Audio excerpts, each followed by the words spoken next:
kami daripada kumpulan 5 yang terdiri daripada saya sendiri, Muhammad Al-Dailami bin Muhammad, Muhammad Marani bin Harun, Muhammad Suhaimi bin Abdullah, dan Muhammad Zakwan bin Muhammad Saufi. Kami akan membentangkan dalam subjek sosiologi dalam pendidikan ini yang bertajuk keperluan sosial budaya dan implikasinya terhadap pendidikan serta peranan guru. Sebelum saya pergi dengan lebih lanjut, kami ingin mengucapkan terima kasih kepada pensyarah kami, Puan Maziah binti Rashid, di atas tunjukannya dan bimbingannya sehingga kami dapat melaksanakan tugasan pembentangan ini. Tidak lupa juga kepada kawan-kawan yang bekerja sama di dalam menyiapkan tugasan ini.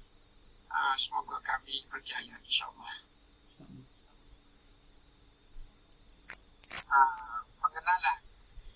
Pengenalan kepada sosial budaya.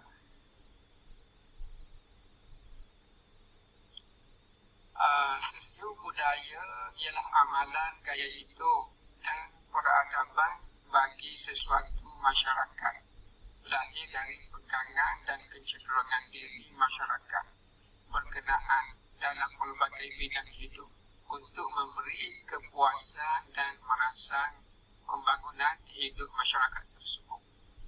Jadi secara realitinya kita manusia ini ada perbezaan dan kepelbagaian lah, dari sudut agama, budaya, adat. Jadi ada yang kaya, ada yang miskin. Kepelbagaian ini bukanlah untuk kita mencipta jurang perbezaan, tetapi sebaliknya kita kena merapatkan jurang perbezaan dan supaya berlaku kesamarataan di dalam masyarakat. Sosial budaya ialah kepelbagaian sosial budaya dalam sistem masyarakat majmuk di negara kita, akan memberi kesan secara langsung kepada perkembangan sistem pendidikan secara umumnya dan kepada suasana pembelajaran secara khususnya.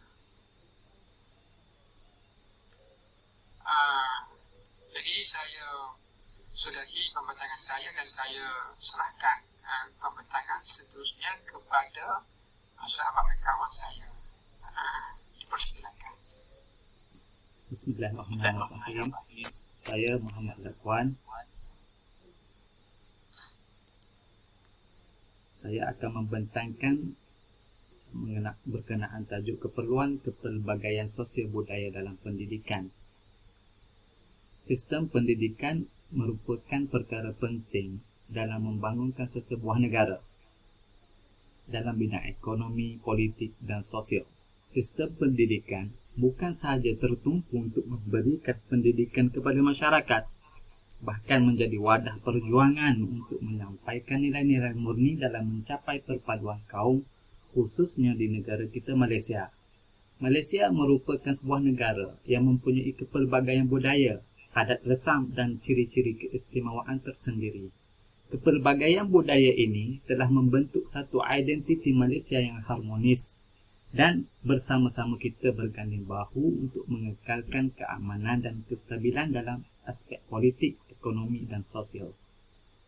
Kamus Dewan pada tahun 2005 dalam edisi keempat memberi definisi bagi perkataan kepelbagaian. Kepelbagaian adalah perihal berbagai-bagai jenis perkara merangkumi banyak benda, sama ada abstrak atau konkret, yang boleh diperoleh di sesuatu tempat atau kawasan yang sama. Bagi perkataan sosial pula, sosial ialah perkataan yang merujuk kepada hal-hal yang berkaitan masyarakat dan kemasyarakatan. Juga definisi ini dirujuk di dalam Kamus Dewan edisi keempat.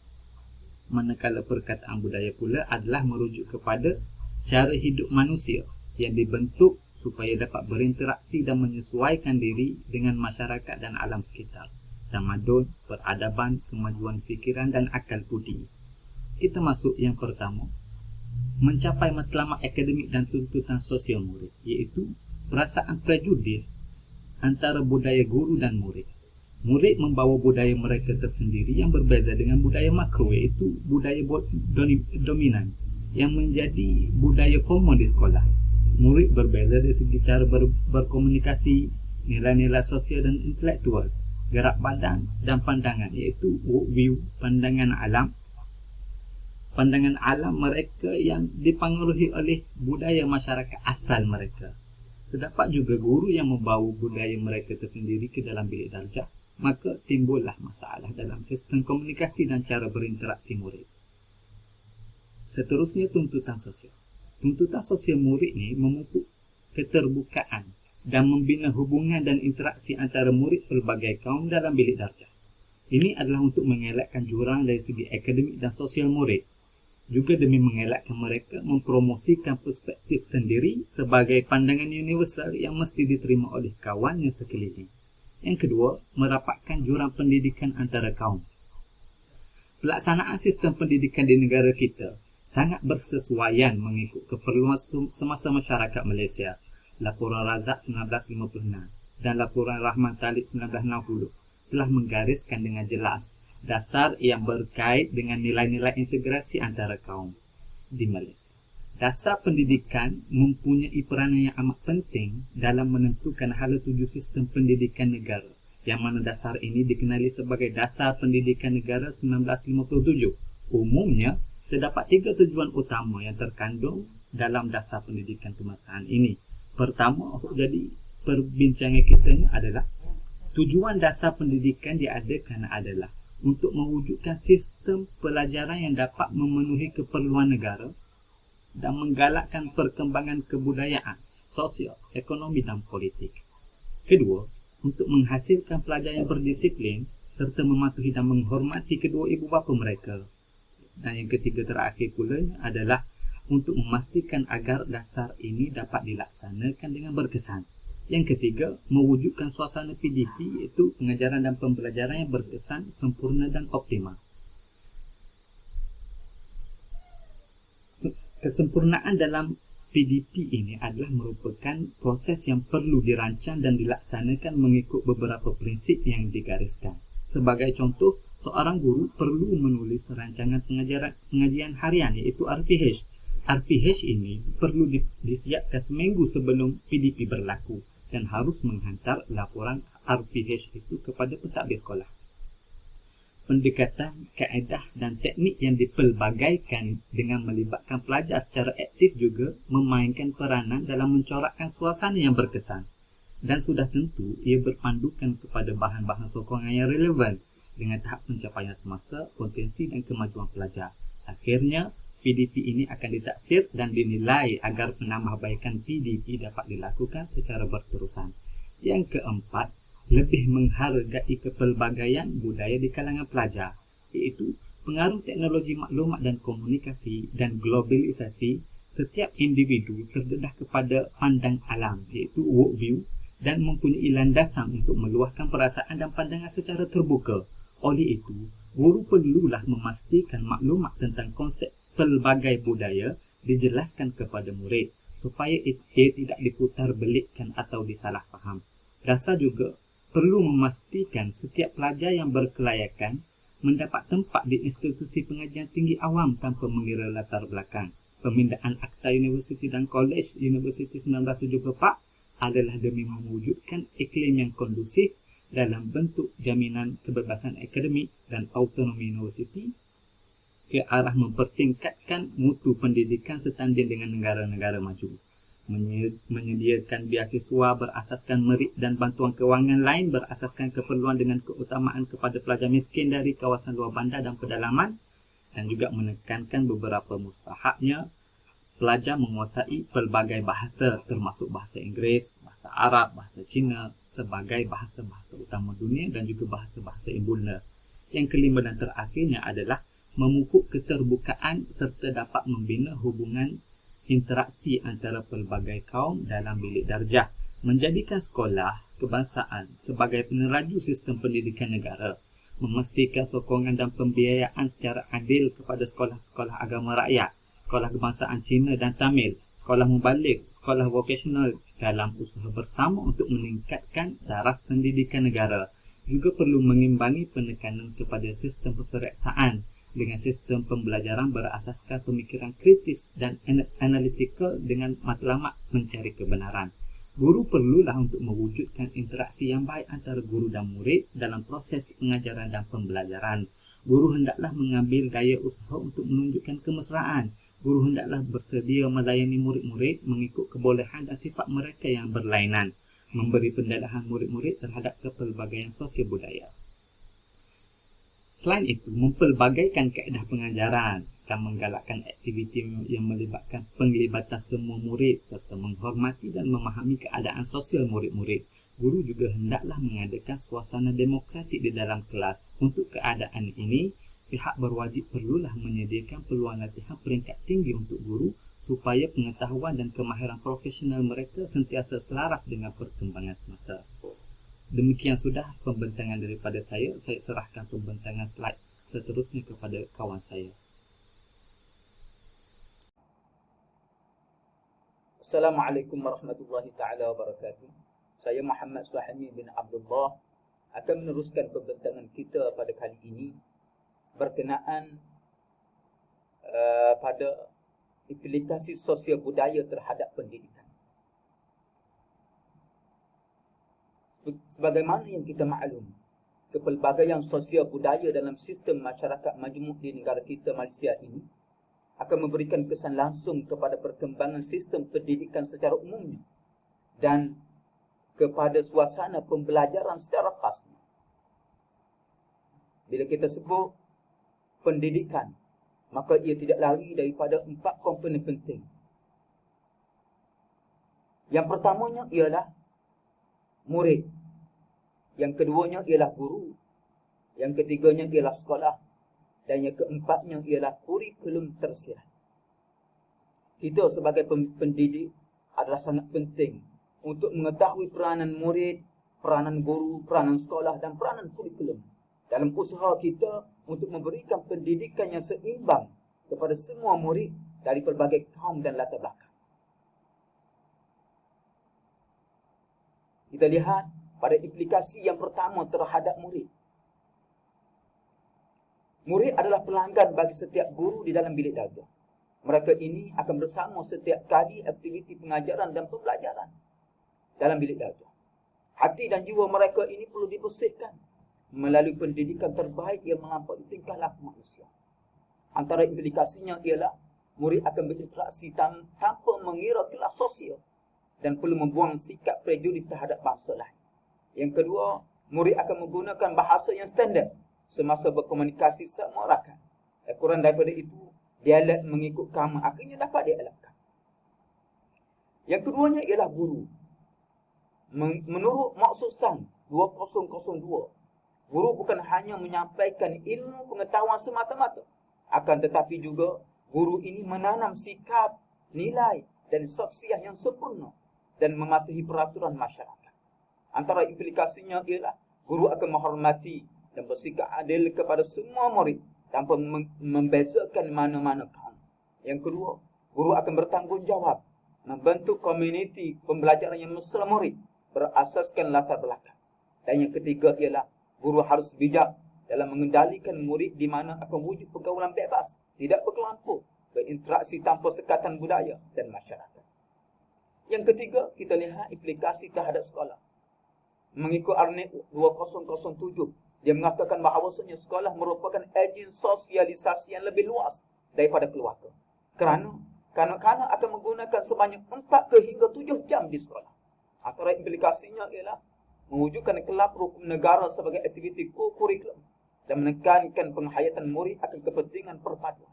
Dan yang keduanya melaksanakan aktiviti yang dapat memupuk perpaduan dan integrasi kaum. Dan yang terakhir ialah implikasi terhadap kurikulum tersirat. Kurikulum tersirat ini merujuk kepada norma, nilai dan kepercayaan melalui pendidikan formal interaksi dan amalan di sekolah. Jalankan secara tidak langsung, di mana murid mempelajari tingkah laku baik guru.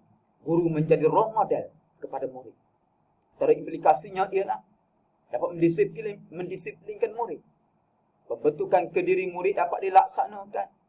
Menggalakkan penggunaan bahasa standard. Murid dapat belajar dalam keadaan ceria dan menyeronokkan. Membangunkan pencapaian murid bagi mengurangkan tingkah laku negatif. Yang terakhir ialah dapat menggalakkan interaksi antara murid secara meluas di dalam bilik darjah. Ini merupakan implikasi-implikasi yang berlaku kepada pendidikan kita di Malaysia. Ukuran daripada kepelbagaian sosial, budaya di negara kita. Seterusnya kita akan dengar kupasan daripada sahabat saya berkenaan dengan peranan guru secara terperinci. Setakat itu saja daripada saya. Allah Subhanahu wa taala a'lam. Saya Muhammad Rahimi bin Harun akan meneruskan pembentangan sebagai pembentang yang keempat, iaitu berkenaan dengan peranan guru sebagai ejen sosialisasi di sekolah. Menurut Reynolds, guru dapat menyedarkan pelajar tentang kepentingan nilai, sikap dan budaya antara kaum supaya mereka dapat mengatasi pelbagai isu perkauman yang mungkin akan berlaku pada masa hadapan. Untuk itu, beberapa peranan yang harus dimainkan oleh guru. Yang pertamanya, guru sebagai penyampai ilmu kenegaraan. Guru menghayati salah satu elemen dari falsafah pendidikan kebangsaan yang berkaitan dengan perpaduan, iaitu rakyat Malaysia yang dapat memberi sumbangan terhadap keharmonian dan kemakmuran masyarakat dan negara. Yang kedua, guru berperanan sebagai penyampai ilmu kebudayaan. Guru perlu melengkapkan diri dengan pelbagai ilmu tentang kebudayaan kaum lain supaya guru boleh menyampaikan maklumat yang lebih tepat mengenai kebudayaan kaum kepada pelajar di sekolah. Seterusnya, guru juga berperanan sebagai penyampai ilmu perpaduan. Menurut Ponder, seseorang guru perlu memperlengkapkan diri dengan ilmu perpaduan sebelum seseorang guru dapat mendidik dan melahirkan warga negara yang menepati cita-cita negara. Guru juga berperanan sebagai suri teladan kepada pelajar. Menurut Al-Ghazali, jiwa anak-anak yang bersih jika diajar dengan kebaikan, mereka menerima kebaikan, dan begitulah sebaliknya. Seterusnya, guru berperanan sebagai ejen sosialisasi di sekolah. Beberapa perkara yang perlu dimainkan oleh guru sebagai ejen sosialisasi di sekolah. Antaranya, guru perlu memahami budaya pelajar. Sebagai contoh, guru menerima jemputan jamuan makan di rumah pelajar dan mengalami serta meneroka cara hidup pelajar. Guru juga perlu mewujudkan peluang, seperti guru wujudkan pakatan dalam program sekolah anak angkat di mana pelajar pelbagai kaum boleh berkomunikasi melalui email, Facebook, WhatsApp, Telegram dan sebagainya. Guru juga perlu menggunakan dan menambah baik bahan kurikulum. Sebagai contoh, guru mengajar tajuk pakaian tradisional. Guru menunjukkan gambar pakaian untuk pelbagai kaum. Guru juga perlu mengumpul maklumat dan mewujudkan perkongsian. Sebagai contoh, guru menggalakkan perbincangan sesama murid dalam pengajaran dalam mata pelajaran yang sesuai. Kesimpulan, guru memainkan peranan penting sebagai ejen sosialisasi dalam membentuk perpaduan kaum di sekolah. Tanggungjawab seorang guru sebagai ejen perpaduan amat penting untuk mempertahankan keamanan dan kestabilan negara, memandangkan peranan guru sebagai ejen sosialisasi dalam membentuk perpaduan kaum di sekolah penting untuk melahirkan masyarakat yang bersatu padu. Sebagai penutup, interaksi sosial yang baik akan memberikan suasana pembelajaran yang kondusif dan harmoni antara kaum. Institusi pendidikan seperti sekolah memainkan peranan penting dalam membentuk personaliti, kemahiran dan pengetahuan pelajar mengenai sosio budaya.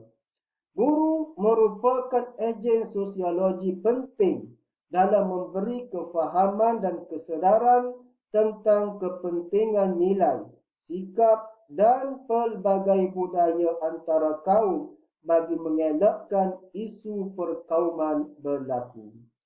Itu sahaja pembentangan daripada kami, kumpulan 5 bagi subjek EDUP 2102 Sosiologi dalam Pendidikan. Semoga bermanfaat untuk semua. Sekian, terima kasih.